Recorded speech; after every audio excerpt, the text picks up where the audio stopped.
안녕하세요. 매일 소상공인을 위한 메소드 특강. 지금은 1인 사업자들이 성공하는 시대. 오늘 강의를 맡은 박숙희 강사입니다. 네, 오늘 이 강의는 코로나19 방역 수칙을 잘 지켜가며 이렇게 강의를 하는 것임을 알려드립니다. 여러분, 오늘 강의 시작을 하도록 할게요.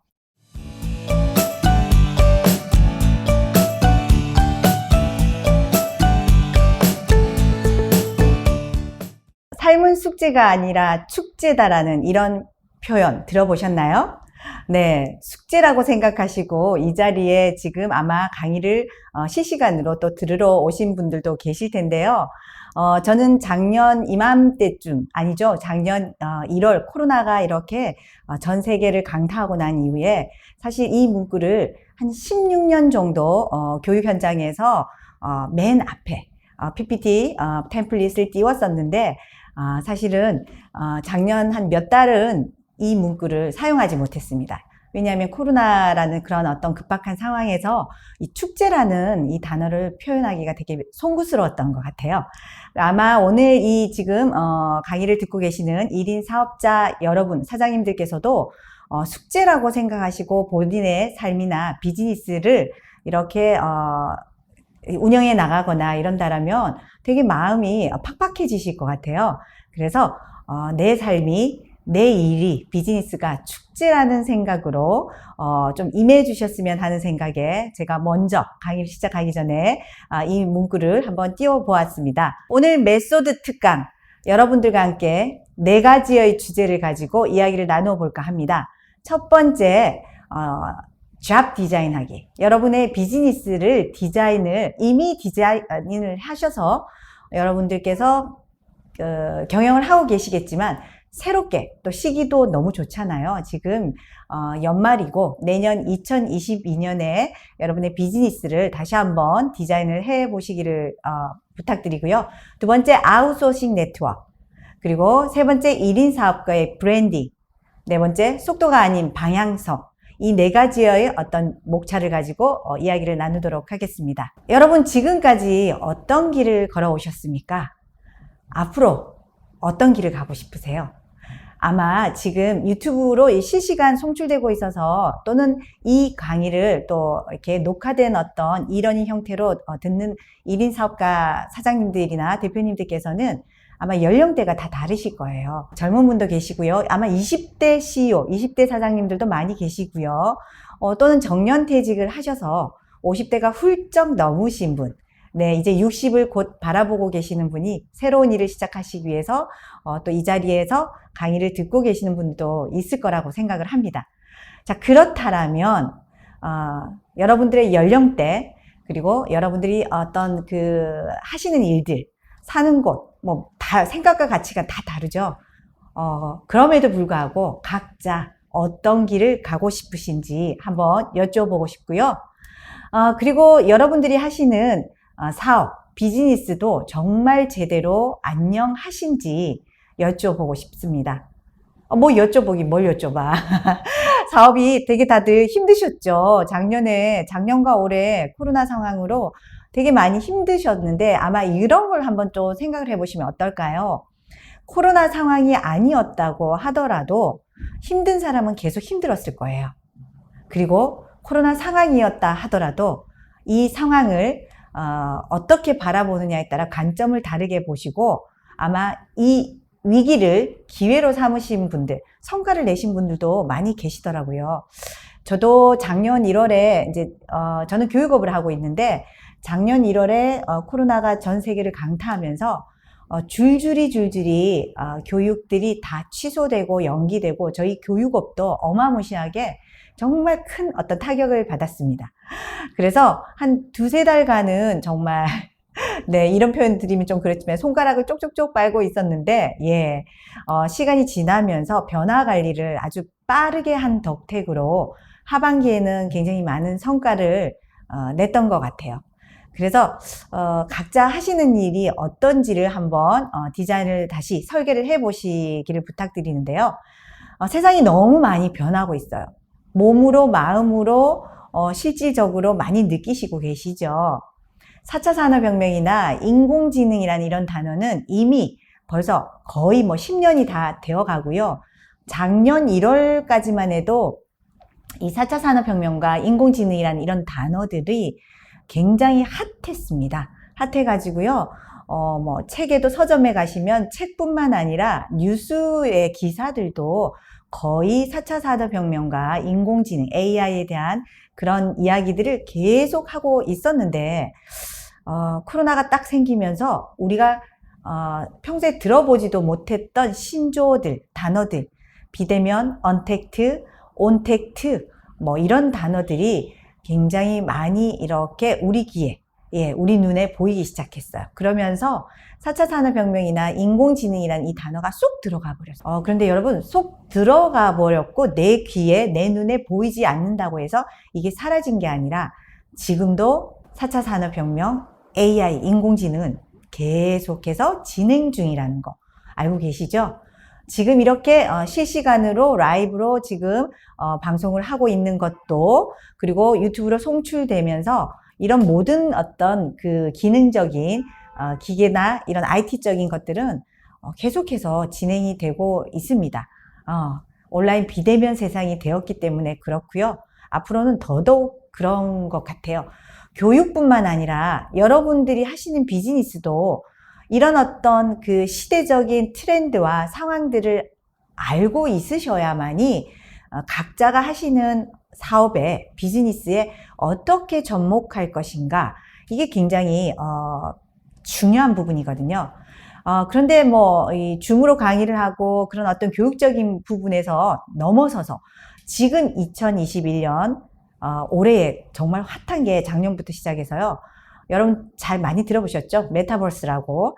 가상현실, 증강현실. 요즘 이거 텔레비전만 틀면 뉴스 기사, 신문만 보면 막 여기저기서 난리도 아닙니다.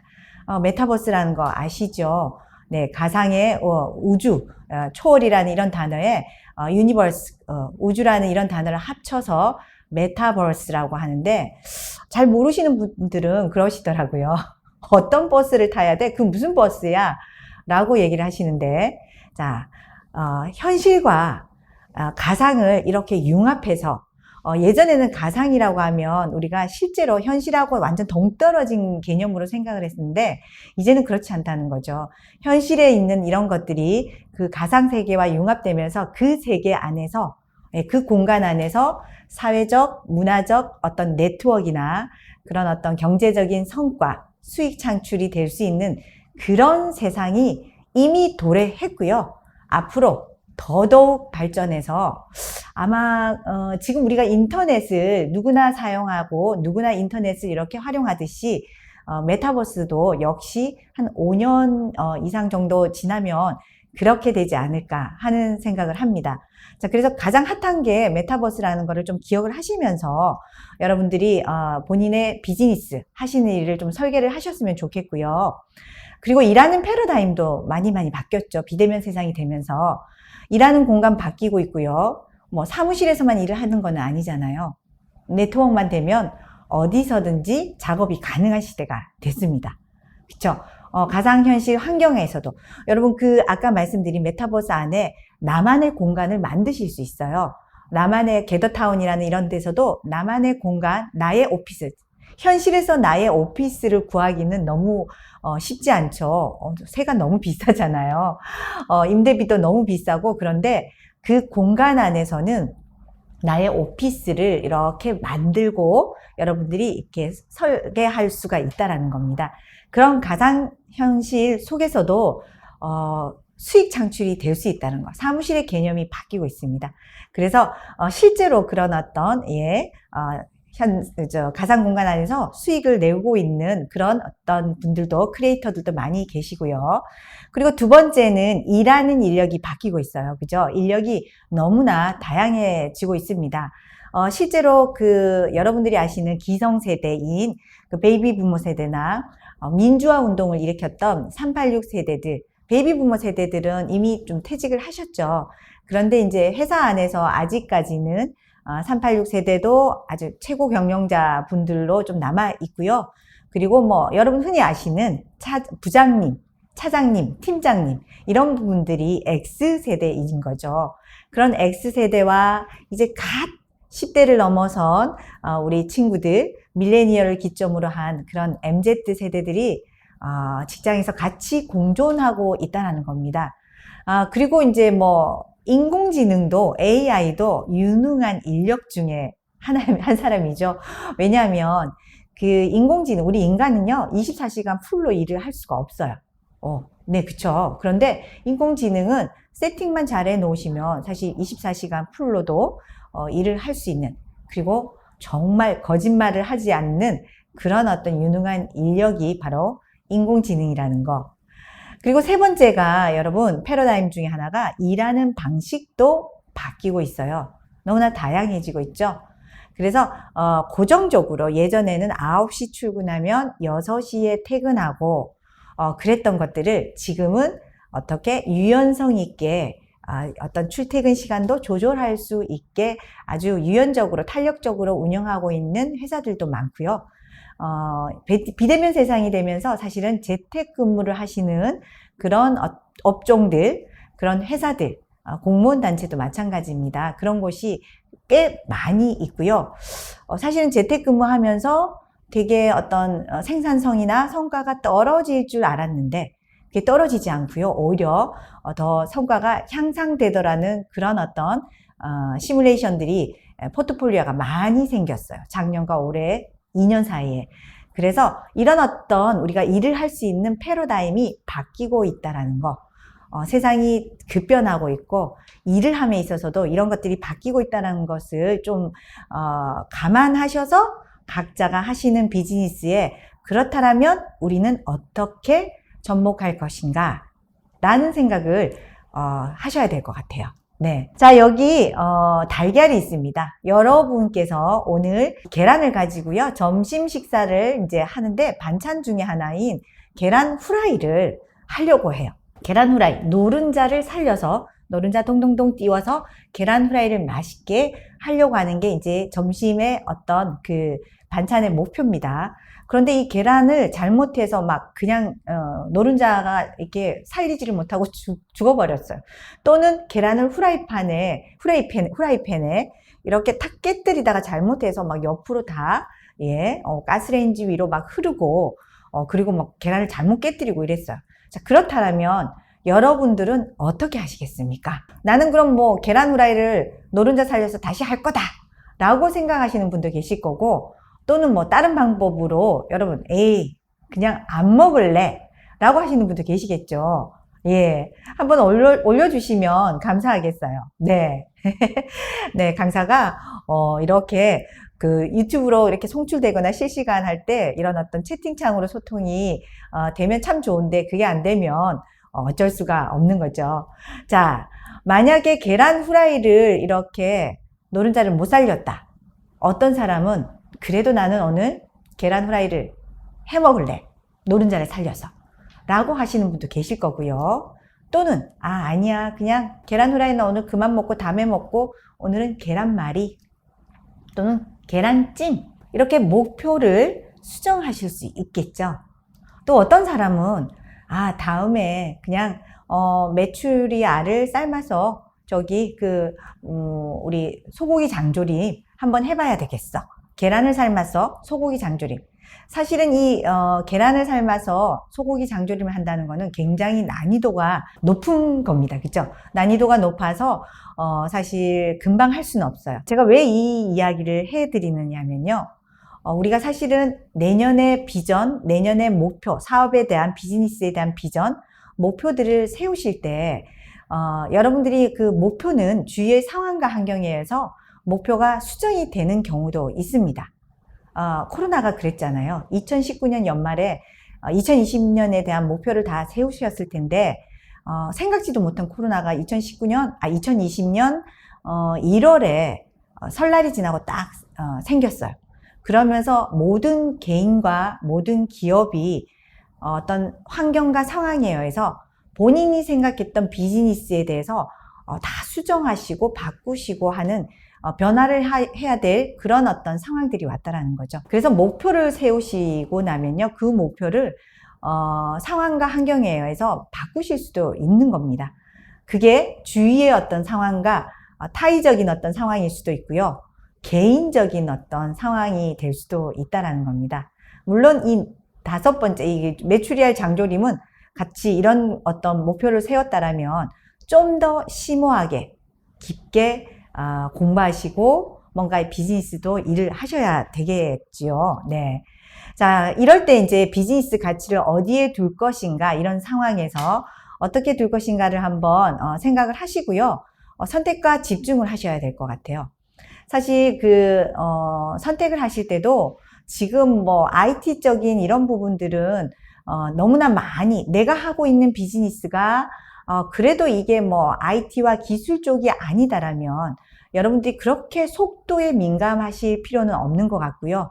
나의 상황에 맞추어서 방향성을 잘 잡으셔서 이렇게 집중을 하셔야 되는데, 너무나 여기저기서 이게 중요하다라고 하니까 사람들이 그 물결에 휩쓸려 가는 것 같아요. 그래서 어떤 중심을, 어떤 우리 일에 대한, 비즈니스에 대한 중심, 정체성을 좀 이렇게 잡고 나의 어떤 비즈니스를 설계를 해야 되지 않을까 하는 생각을 해봅니다.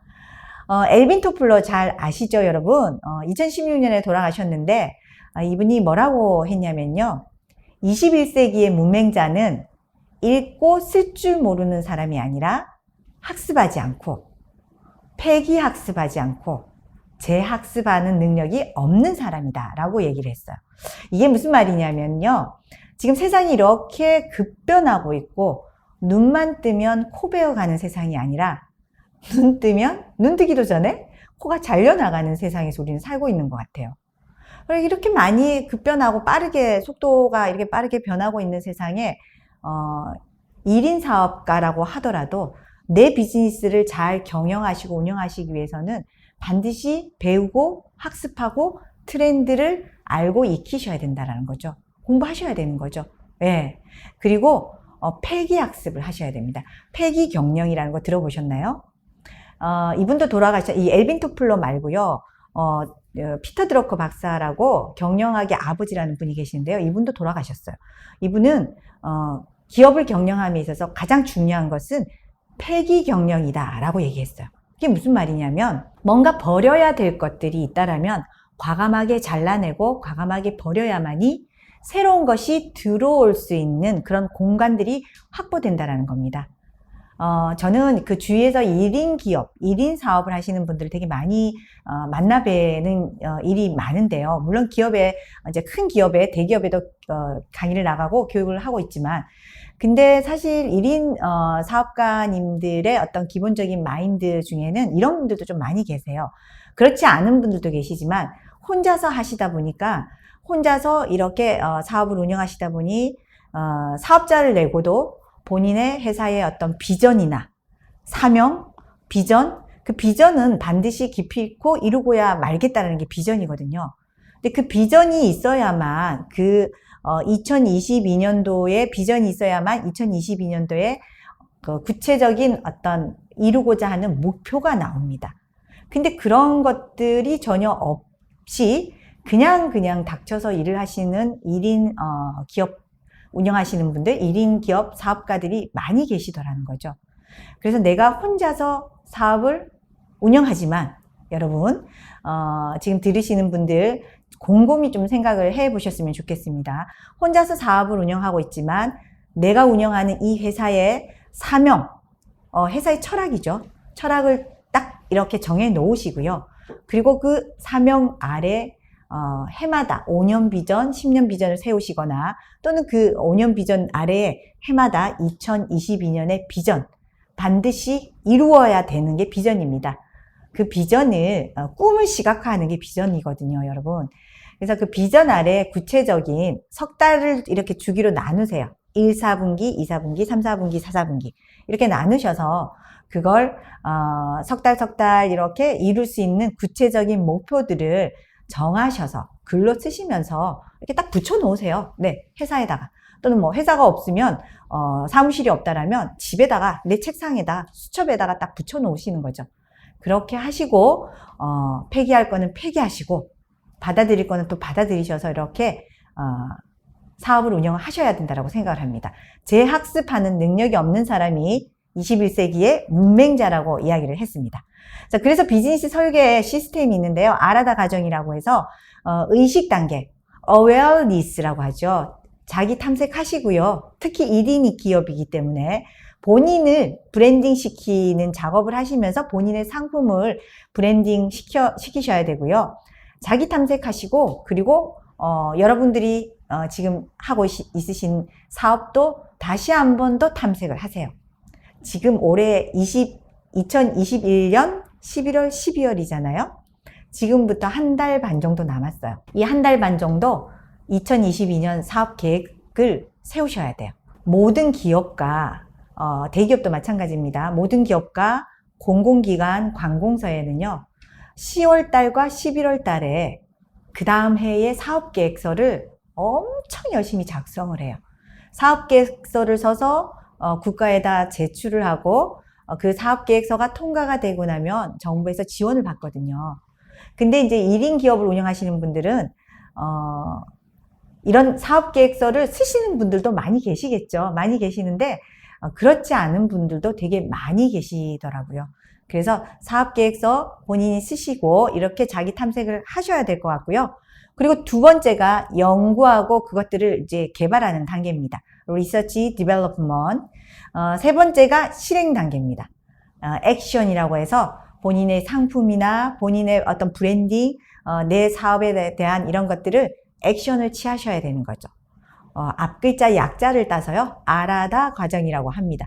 이런 과정들을 해마다 거치시면 포트폴리오가 만들어지고요. 성과가 나게 되면 그 성과들은 여러분 기업, 여러분 회사의 어떤 커리어가 될 수 있다는 겁니다. 이렇게 아라다 과정은 삼각형 구도로 트라이앵글 구도로 해서 이렇게 계속 해마다 계속해서 돌아가시면서 진행을 하시면 좋으실 것 같고요. 두 번째가 아웃소싱 네트워크입니다.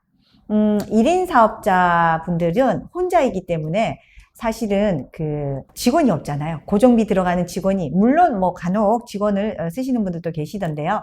자, 고생 끝에 뭐가 올까요, 여러분? 네, 고생 끝에. 고생 끝에 원래는 낙이 오는데요. 고생 끝에 골병 들 수 있습니다.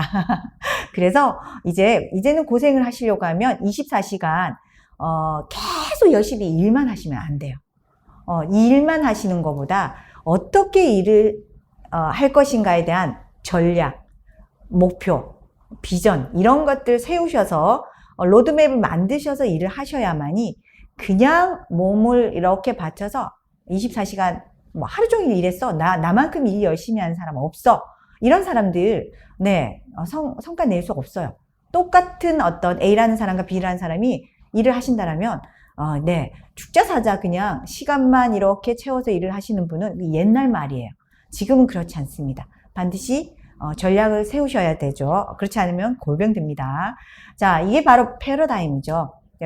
여러분이 가지고 있는 생각, 가치관, 신념, 뭐 어떤 틀 이런 것들이 있으실 거예요. 이런 것들에 대한 틀들을 좀 깨뜨리시고 나 자신의 어떤 유리벽을 깨고 나오셔야 됩니다. 네. 그래서 뭘 하셔야 되냐면요. 1인 사업가고 1인 기업이니까 나는 그냥 혼자서 다 해야 돼. 경비를 아끼려고 혼자서 다 하시려고 하시는 분이 대부분이세요. 근데 혼자서 다 하시려고 하시지 마세요. 네. 아웃소싱이라는 단어 잘 아시죠?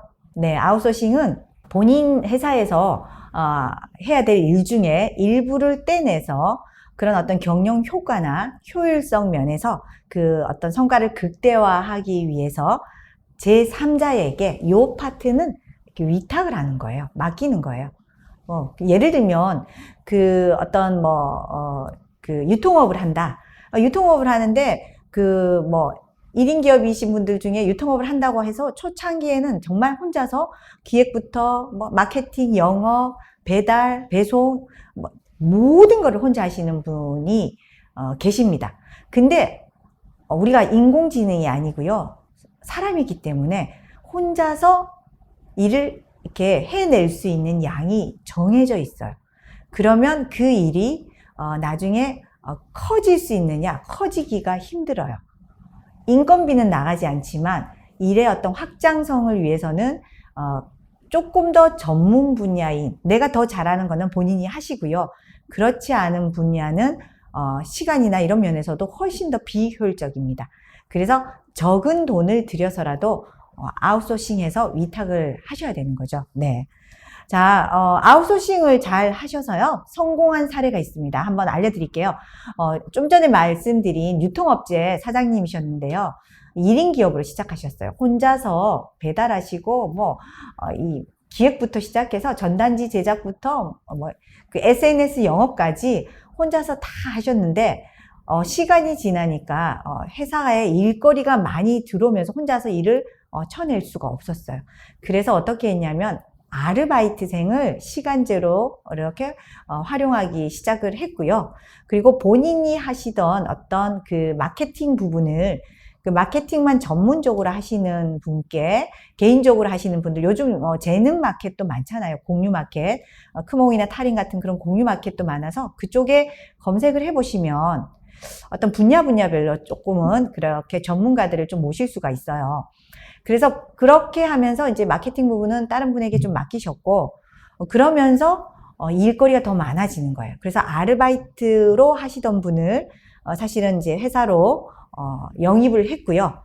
영입을 하고 그러고 나서 점점점 회사가 커지면서, 네, 지금은 직원이 15명 정도 되는 그런 어떤 회사로 1인 기업에서 시작했는데, 아웃소싱을 잘해서 그 아웃소싱 하던 직원들을 본인 회사의 직원으로 이렇게 스카우트해서 이렇게 하신 그런 케이스입니다. 몇몇 분은. 그런데 여기서 중요한 것은 뭐냐면요. 아웃소싱을 하시더라도, 사실은 직원을 한 명 채용을 한다라고 하면 그 직원이 아시잖아요. 인건비가 만만찮아요. 보통 200에서 300 정도, 250 정도 드려야 되기 때문에 고정비가 나가는 대신에 우리 사업을 했을 때 그 사업에 대한 어떤 성과나 이윤이 남아야지만이 직원을 채용하셔서 고정비를 이렇게 하셔야 되는 부분이고, 만약에 사업 자금이 좀 많다라면 조금 금방 성과가 나지 않더라도 직원을 채용하셔서 조금 더 키울 수도 있겠죠. 그런데 보통 그렇지 않은 경우가 대부분이기 때문에 작은 거 하나하나는 아웃소싱 하실 수 있는 건 하셔야 돼요.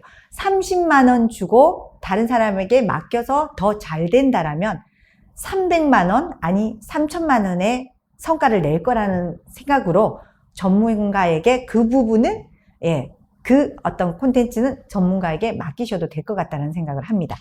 두 번째 D 교육업체도요, 1인, 교육업체죠. 보통 교육을 하시는 분들이 1인 사업가들이 많습니다. 프리랜서 아니면 1인 사업자를 내셔서 하시는 분이 많은데, 1인 사업자를 내셔서 하시면서 예전에는 그 회사를 이렇게 크게 좀 차려서 이렇게 진행을 했어요. 근데 그 교육장에서 계속해서 어떤 교육들이, 이런 것들이 잘 돌아가지 않기 때문에 계속 교육장 어떤 임대비 내는 거와, 그리고 교육장을 지키고 있는 여직원, 그리고 거기에 또 두 분의 어떤 사람을 이렇게 채용을 했었는데, 이게 만만치 않았던 거예요. 그걸 접으시고, 지금은 어떻게 하시냐면, 혼자서 일을 하시는데, 사업자를 내시고 혼자서 하시는데, 주위에 인력풀을 이렇게 파트너십을 하고 있는 그 교육 관련된 업체 분들을 많이 알고 계시고, 강사님들도 많이 알고 계셔서, 이런 부분에 있어서 이제 뭔가 큰 어떤 프로젝트나 국가의 어떤 공공기관의 사업들, 이런 거 할 때는 이제 아웃소싱으로 같이 파트너십을 이루면서 교육을 진행하는, 고정비가 안 나가는 게 되게 중요한 부분인 것 같아요. 고정비가 만약에 성과도 없는데 고정비가 계속 나간다라면 이건 진짜 너무너무 힘들 거라고 생각을 합니다. 자, 그래서 긴밀한 아웃소싱 하시는 분들과도 네트워크라는 이런 것들이 되게 중요한 부분이고요. 내가 지금 월급을 주는 고정비가 나가는 직원은 없지만 네트워크를 이루고 있는 아웃소싱 하는 그런 그 인력들, 같이 일을 하는 파트너십을 이루는 이런 분들이 다 나의 소중한 직원이다라는 생각을 하시면서 일을 하시고 도움을 주고받고 하면은 정말 일이 훨씬 더 잘 될 거라고 여러분께 과감히 말씀드릴 수 있을 것 같아요. 자, 세 번째는 1인 사업가의 브랜딩입니다. 1인 사업가는 상품에 대한 브랜딩, 우리 비즈니스에 대한 브랜딩도 하셔야 되겠지만 본인에 대한 브랜딩도 좀 하시면 훨씬 더 효과가 있을 거예요. 자, 한번 여러분들 지금 강의를 들으시는 분들 아래쪽에 노트나 A4 용지가 있으시면요, 한번 적어 보시기 바랍니다. 본인의 어떤 개인적인 키워드 또는 우리 회사만의 키워드 한 3가지 이상 가지고 계시는지 궁금해요. 네. 키워드 한번 적어 보시겠어요? 네. 저는 아까 저를 키워드를 치자면 저는, 왼끌사 박수키. 왠지 모르게 끌린 사람. 그리고, 경력 설계 전문가, 커리어 설계 전문가, 경력 설계 전문가, 교수법 전문가. 이런 어떤 키워드들이 제 상품입니다. 상품에 대한 키워드들이 있는데요. 네. 자, 사과 모양 보시면 뭐가 생각나죠, 여러분? 바로 애플입니다. 그쵸? 스티븐 잡스, 아이폰, 링크 디필런트. 이게 뭐죠? 슬로건이잖아요. 슬로건이고요. 그냥 이 사과만 보면 딱 느낌이 오죠? 스티븐 잡스? 아이폰? 예. 나이키 하면 뭐가 떠오르시나요? 바로 나이키 하면 운동복인데도 그 중에 운동복인데도 나이키는 단용 콧. 운동복 하면 다른 업체도 많은데 우리는 가장 먼저 떠올리는 게 나이키예요. 이게 바로 브랜딩. 상품에 대한, 제품에 대한 브랜딩, 기업에 대한 브랜딩인 것 같아요. Just do it. 그냥 해봐. 그냥 해. 이거예요. 자, 오리온 하면 뭐가 떠오르죠? 우리가 마트 가면 오리온으로 나와 있는 제품이 진짜 많아요. 먹을거리들이. 근데 오리온 하면 사람들은 무엇을 떠올리냐면 바로 초코파이를 떠올려요. 초코파이, 예. 근데 오리온 초코파이만 있는 게 아니죠. 롯데 초코파이도 있고 여러 어떤 브랜드 초코파이가 있는데요. 오리온을 떠올리는 이유는 뭐냐라고 사람들에게 질문을 했더니 오리온이 최고로 맛있대요. 오리지널이래요. 오리지널은 뭔가요? 원본이죠, 원본. 그 이후에 복사를 해서 나온 게 여러분, 다른 초코파이들이 많이 나왔다라는 거죠. 그래서 원본이라는 건 되게 중요합니다. 오리지널이라는 거. 그쵸? 아우라가 막 이렇게 넘쳐요. 아직까지 우리나라에서 요즘은 이제 초코파이를 많이들 안 사 먹는데 수출을 되게 많이 하고 있고요. 네, 행사 같은 거 있을 때는 이 초코파이를 많이들 또 드시더라고요. 하나만 더 여쭤볼게요. 아이스크림 하면 뭐가 떠오르시죠? 아이스크림. 네, 아이스크림 하면요. 아이스크림은 어떤 분들은 아이스크림 했더니요. 밥안바 이렇게 얘기하시는 분도 계시더라고요. 밥안바 또는 12시에 만나요 브라보콘 이렇게 얘기하시는 분도 계시던데 네, 요즘 젊은 MZ세대는 여러분 이렇게 베스킨라빈스라고 얘기를 합니다. 밥안바라고 말씀하신 분은 연령대가 아주 높으신 분이었고요. 네, 자 이게 이런 것들이 바로 브랜드입니다. 브랜드는요. 제품에다가 본인의 어떤 의미, 가치를 함께 이렇게 부여하는 거예요. 그래서 브랜드의 가치나 브랜드의 의미는 기업인 내가 이야기하는 게 아니라 누가 이야기하는 거다? 바로 사장님, 소비자, 고객이 인식하는 그 가치입니다. 그래서 기업의 생산 현장에서는 제품이 만들어져요. 공장 라인 이런 데서는 물건이 만들어지잖아요. 초코파이가 만들어지는 것처럼. 고객과의 접점에서는 서비스가 일어나요. 백화점에서 우리 물건을 파시는 직원분들과 고객 사이에 서비스가 일어나죠. 그리고 고객의 마음과 뇌에 만들어지는 것이 바로 뭐다? 브랜드라는 겁니다. 그래서 이 브랜드를 어떻게 할 것인가를 좀 고민을 하셔야 될 것 같습니다. 브랜드 아이덴티티 들어보셨죠? 아이덴티티가 영어인데요. 정체성이란 뜻입니다. 정체성이고요. 변하지 아니하는 본질, 그 성질을 이렇게 아이덴티티라고 하는데 1인 기업을 운영하지만 우리 회사만의 정체성, 아이덴티티, 우리 회사만의 제품, 나만의 어떤 서비스를 한다라면 그 서비스에 대한 아이덴티티, 정체성을 꼭 좀 이렇게 점검하시고 만들어 놓으셔야 될 것 같아요. 여러분의 회사 하면 떠오르는 이미지가 뭐가 있을까요? 본인이 생각할 때가 아니라 누가? 남들이 생각할 때 이게 바로 퍼스널 브랜드죠. 우리는 1인 사업가니까 퍼스널 브랜드라는 단어를 쓸게요. 네. 자, 비즈니스 환경 너무 많이 변했고요. 뭐 IT 진화는 이루 말할 수가 없습니다. 앞서서 말씀을 드렸지만 플랫폼들이 뭐 하나 두 개가 아니에요.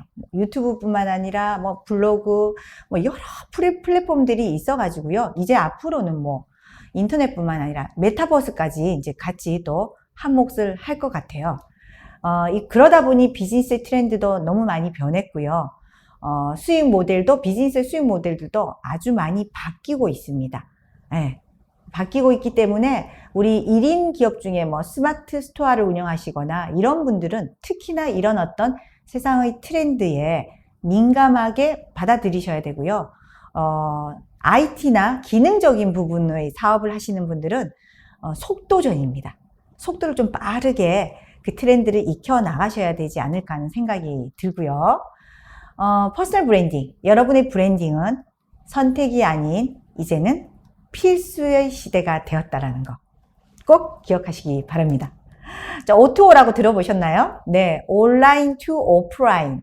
그 오프라인에서 비즈니스 하시는 것을, 모든 것들을 본인이 하시는 것을 프로젝트라고 이렇게 이제 생각하시고요. 퍼블리싱을 하셔야 돼요. 예를 들면 그 오프라인에서 뭔가 행사를 하셨잖아요. 그거를 기록으로 남기셔야 되는데 어디에다가, 옛날에는 노트에다가 기록을 뭐 장부에다 쓰고 이렇게 하셨는데 지금은 그러실 필요 없고요. 다 퍼블리싱을 디지털에 기록을 남기셔야 돼요. 그래야지만 이 퍼블리싱이라는 이 단어가 발행이라는 그 사전적인 의미를 갖고 있는데, 옛날에는 방송 그 기자나 아니면 신문 기자만 뭔가를 이렇게 기사를 이렇게 해서 편집해서 발행을 했거든요. 그런데 여러분, 지금은 누구나가, 어느 누구나가 발행을 할 수 있는 시대가 되었어요. 유튜브 채널, 또는 여러분 아시는 뭐 글 쓰시는 분은 브런치 같은 채널, 블로그 같은 채널, 다양한 이런 채널에서 자신의 생각과 어떤 가치관, 이런 것들도 발행하실 수가 있고요. 또는 본인의 어떤 사업을 하셨던 그 과정들을 또 이렇게 기록으로 남길 수가 있다는 겁니다. 자, 온라인에 공식적으로 발행을 하셔야 되고요. 이런 것들은 포트폴리오로 남습니다. 남아서 누군가가 여러분의 회사의 제품을, 키워드를 쳤을 때 디지털 알고리즘이 계속해서 드러나게끔, 이제는 디지털에서 드러나지 않으면 안 돼요. 1인 사업가도 마찬가지입니다. 다양한 플랫폼들에게 기록을 남기시고, 그래서 뭐 어떤 기업들은, 여러분 뭐 특히 음식점 하시는 이런 분들은, 연세 드신 사장님들은 주로 뭐 블로그나 이런 것들 찾아보고 사람들이 많이 이렇게 음식점에 방문하잖아요. 그러다 보니까 뭐 본인이 잘 못하니까 이거를 대행업체에 맡기는데 엄청 돈이 많이 들어요. 그래서 저는 사실 블로그는 1인 사업가를 하시는 우리 대표님들이라면 블로그 정도는 본인이 운영하셔서 늘 이렇게 오프라인에서 했던 거나 본인의 어떤 주요 잡들을 이렇게 기록을 하셔야 된다라고 생각합니다. 이거는 그냥 생각이 아니라 무조건 하셔야 돼요. 블로그 같은 경우는 무조건 하셔야 될 것 같고요. 잘 만든 상품이 매우 중요합니다. 그러나 고객의 문제 해결에 진짜 도움되는 상품을 만들어야 비로소 여러분 바이럴 마케팅이 될 수 있다는 거 꼭 각인을 하셨으면 좋겠습니다. 지금 만약에 이 강의를 들으시는 분 중에 나는 지금 내가 1인 사업가지만 우리 회사에, 우리 가게에 플랫폼이 없어, 디지털 플랫폼이 없어 하시는 분은 강의 듣고 당장 블로그부터 만드셨으면 좋겠다는 생각이, 가장 접근을 하기 쉬운 게 저는 블로그인 것 같아요. 네. 자, 네 번째, 속도가 아닌 방향성입니다. 여기서 말씀드릴 거는요, 아까 IT적인 거나 기능적인 부분들을 이렇게 사업을 하시는 분들은 속도도 민감하게 좀 이렇게 알아차림 하셔야 돼요. 그런데 그렇지 않은 어떤 사업을 하시는 1인 사업가 대표님들은 방향성이 되게 중요한 것 같아요. 본인이 하시는 일에 대한 방향을 어느 쪽으로 어떻게 가져갈 것인가, 이런 방향성을 좀 잘 잡으셨으면 좋겠고요.